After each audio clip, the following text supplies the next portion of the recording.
reducing tillage, I hammer on residue management because it really is all about how you handle the residues you have, or keep your residues from blowing around into piles or whatever you do.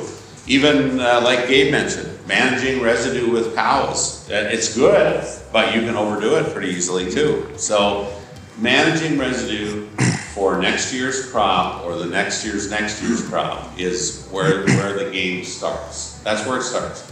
So generally it starts with your combine, it starts with your cows, because your drill has to be whatever you're seeding with, whatever crop you're raising, is not going to do well if it's got large variations in the amount of residue that's on the surface. So it needs to be even. Yeah, Joe pretty much answered that, but that's the first thing we do. We just got a different combine last year. The first thing we did was check the straw spread behind it, and it was not right. And I see it so often in our neighborhood that people that tried no-till 1 year and it fails for them, it's usually a residue management part of it. We've gotten to this point because some guy in North Dakota warned me about this, that we can't hold residue on our soils anymore. The biology is so active, we can take 36-inch cereal rye, roll it down, in 30 days it's gone. So we're actually trying to manage the other way, get more residue back on our soils. Yeah, that's a real challenge when you start out.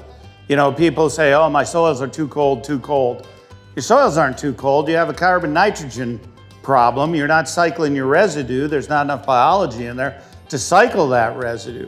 As soil health advances, you're going to have just the opposite problem, which is what Grant was describing. Then how do you produce enough residue?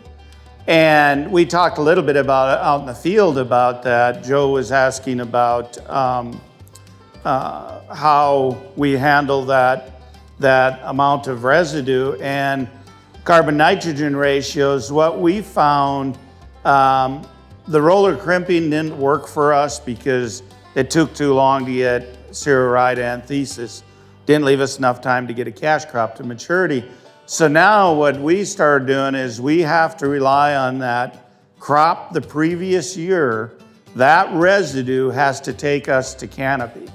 And I've got pictures I'll show tomorrow. We can literally grow from 4 inches of residue to bare soil in 6 weeks. No problem. The biology is just gonna consume it. So I have to have that much residue or I'm gonna have weed issues showing up. So where you are in your context plays a major importance in your residue management. The other thing I'd just like to say about residue management, way too much of this equipment is way too large. It can't spread that chaff, that residue out as far wide as the header, then you're gonna have those issues. And you really gotta pay attention to that. I made my custom combiner, when he comes to my place, he's got to use smaller headers because I'm not going to put up with that variation.